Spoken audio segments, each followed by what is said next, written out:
nosso terceiro grande engenheiro da Fórmula 1, que foi o Mauro Forghieri, grande engenheiro da Ferrari.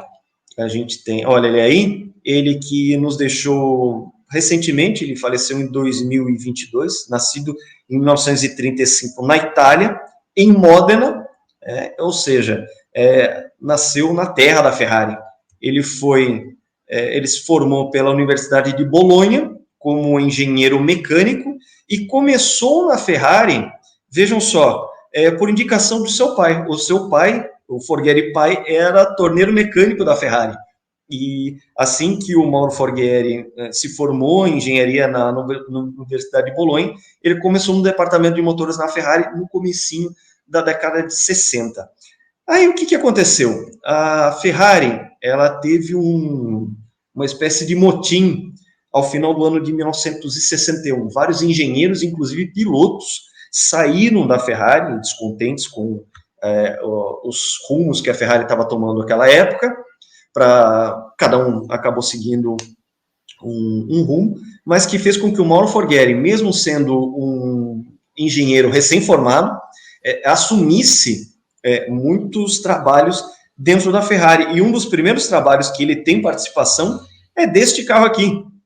A gente já falou do Mercedes-Benz Uhlenhaut Coupé. Esse carro aqui é nada menos do que a Ferrari 250 GTO, que é o segundo carro mais caro do mundo. Veja que os engenheiros de Fórmula 1, eles têm participações também em carros maravilhosos de rua. A Ferrari GTO, essa em particular do ano de 1962, o Forghieri não assina o carro, mas ele participa muito ativamente da construção desse carro, que seria lendário em provas de endurance, de Gran Turismo em toda a Europa, e que fez com que até hoje fosse as Ferraris mais cobiçadas e caras negociadas. Não existe nada mais caro em termos de Ferrari do que uma GTO. A Ferrari já produziu muitos carros lendários, cada um tem o seu modelo preferido de Ferrari na cabeça, mas a GTO continua sendo o carro mais desejado, o carro mais valorizado em toda a história da Ferrari. Primeiro carro que é de grande sucesso do Mauro Forghieri na Fórmula 1 é a Ferrari 168, que é essa aí. 158, que é de 1964. A gente olha ela e a gente vê muita semelhança com aquela Lotus 25 do Colin Chapman, e não por acaso.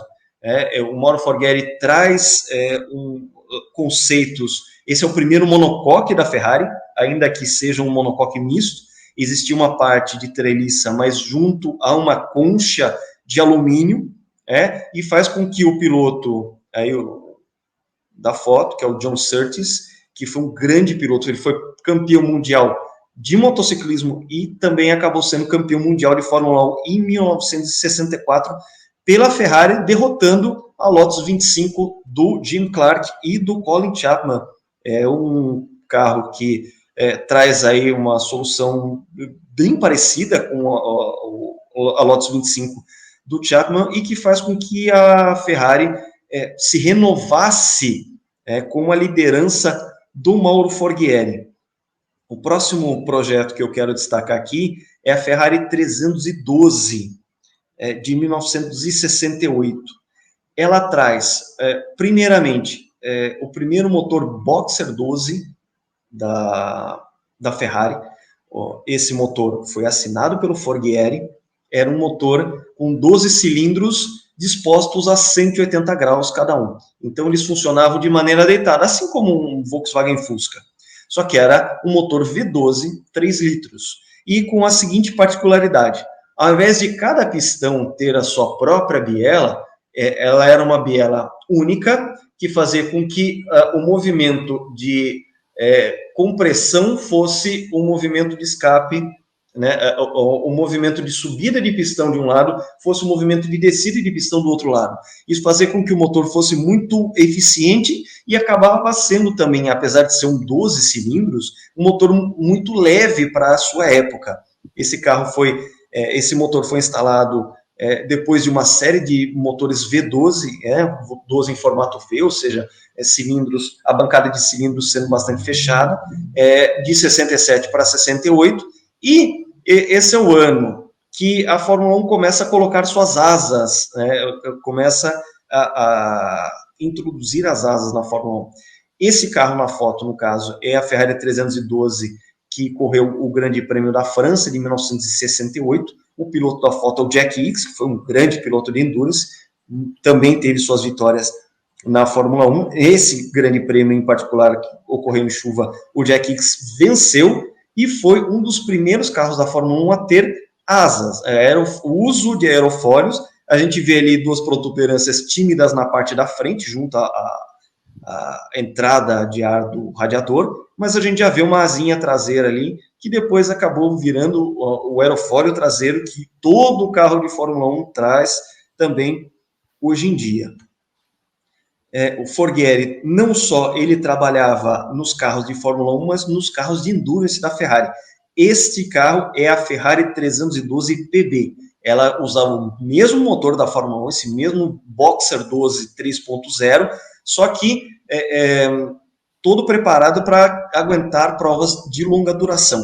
Esse carro ele foi o grande campeão de marcas, o Campeonato Mundial de Endurance de 1972, e correu muito também na temporada de 1973, era um carro belíssimo de sua época, mas que fazia com que a Ferrari acabasse dividindo os seus esforços. Ela fazia os seus carros de Fórmula 1, fazia esses carros de endurance também, e ela acabou, a partir de 1974, concentrando todos os seus esforços apenas na Fórmula 1. Ela encerrou seu departamento de carros de endurance, e o Mauro Forghieri passou a fazer os carros só para a Fórmula 1. E o projeto seguinte, vitorioso dele, foi esse aí, Ferrari 312T, de 1975. Quem está a bordo desse carro é o também não menos lendário Niki Lauda. Lauda que nos deixou em 2019 e que foi protagonista dessa grande fase vitoriosa da Ferrari, que já vem a partir de 1974. O Clay Regazzoni é vice-campeão do Emerson naquela temporada. O Lauda marca 9 pole positions, já se mostra um grande piloto, com um grande talento também, e acaba conduzindo a Ferrari aos títulos mundiais de 1975 e de 1977, basicamente com o mesmo carro. E ele só não conquista um tricampeonato seguido porque em 1976 o Niki Lauda tem aquele grande acidente em Nürburgring que acaba desfigurando sua cara e que faz com que ele quase morra no acidente. O carro dele pega fogo, se transforma numa bola de fogo. Essa fase da Fórmula é muito bem retratada no filme Rush, que é com o James Hemsworth como o James Hunt, né? Ele que é o Thor do universo Marvel dos cinemas. E a trajetória de 3 títulos seguidos do Lauda só é impedida por causa desse grande acidente de quase morte. Ou seja, a gente vê aí o quanto os projetos do Mauro Forghieri com a liderança do Lauda para o desenvolvimento desses carros na pista fizeram com que a Ferrari tivesse realmente uma grande fase vitoriosa nessa metade da década de 70. O Forghieri ainda teve uma vida muito longeva na Ferrari, a ponto dele ter feito também projetos até avançando a década de 80.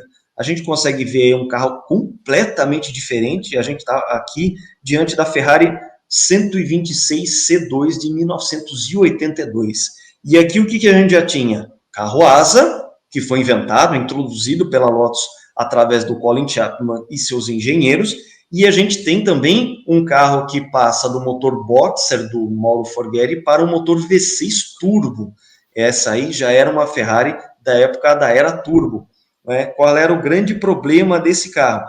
Infelizmente, é um carro que foi envolto em tragédias. Esse que está pilotando o carro era o Gilles Villeneuve, também um nome muito grande na Fórmula 1, um nome muito reconhecido. Apesar de não ter tido grandes vitórias, ele era muito conhecido pelo seu destemor, por sua velocidade extrema, e ele acabou falecendo com esse carro em um trágico acidente nos treinos do Grande Prêmio da Bélgica. O outro piloto da Ferrari à época, o Didier Pironi, teve um acidente seríssimo que encerrou sua carreira. Ele não morreu, mas passou muito perto. Também em 1982, nos treinos do Grande Prêmio da Alemanha. Então, essa Ferrari, que era para conquistar o título de 1982, acabou não tendo esse título em pilotos. Acabou sendo a equipe que fez mais pontos em construtores, mas o título mundial acabou nas mãos do Keke Rosberg pela Williams. É um carro que, sim, foi um carro icônico da Fórmula 1 também, com soluções aí extremas. A gente já tinha, portanto, essa combinação do carro asa com motores turbo. É um carro muito extremo, mas que infelizmente acabou sendo envolto em tragédia. Esse acabou sendo o último grande projeto do Mauro Forghieri na Fórmula 1. Ele sai do departamento, né, da liderança de projetos da Fórmula 1 de 84 para 1985. Ainda teria alguns projetos da Ferrari em carros de rua, e depois projetaria um motor V12 para a Lamborghini, que inclusive foi usado na Fórmula 1. Ele depois faria depois disso ele ainda teria envolvimento com a equipe Lambo de Fórmula 1 em 1991, era um carro muito bonito, e depois passou aí para aposentadoria. Trouxe aqui como raio-x aquele carro 312T de 1975. A gente vê soluções muito interessantes nesse carro. A gente tem duas fileiras de radiadores, a gente tem radiadores no começo do carro e depois no fim do carro, os radiadores de óleo e de água em separado. O grande motor Boxer 12, que era plano e que fazia com que o carro tivesse um centro de gravidade muito baixo, apesar da grande tomada de ar central. Era uma tomada de ar que não trazia peso, ela não afetava esse baixo centro de gravidade do carro, e todo esse monocoque em alumínio, que fazia com que o carro fosse muito potente e que trouxesse essa fase vitoriosa da Ferrari.